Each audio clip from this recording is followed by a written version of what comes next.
สบายดีเบิร์ดสุขสุขคนยินดีต้อนรับสู่ส่องอิสระพาเลาะเนาะมือที่มาหาเลาะป่าอีกจังหน่อยทุกคนเลยไปเลาะเบิ่งหมากใหม่ก่อนส่องนี้ไปนำกันจากหมากอีกสังนี่ในมันได้นี่ทุกคนนะจากหมากอีกสังนี่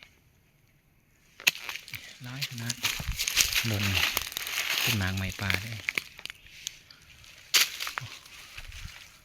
ต้นมันอยู่ถึงเป็นผัวอยู่นี่โดนสะถีบอยู่นี่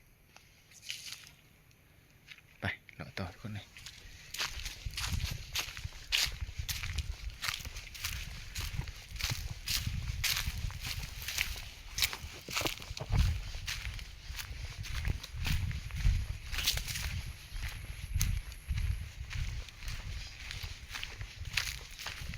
เราฟังเสียงนกเสียงนกห้อง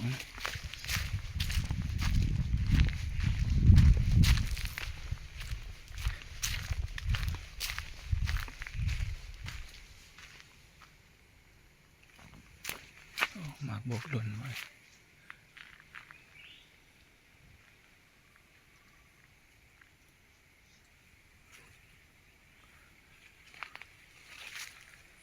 ส่วนหมากใหม่ลายส่วนนี้หมากอีกช่างต่อหมากอีกช่าง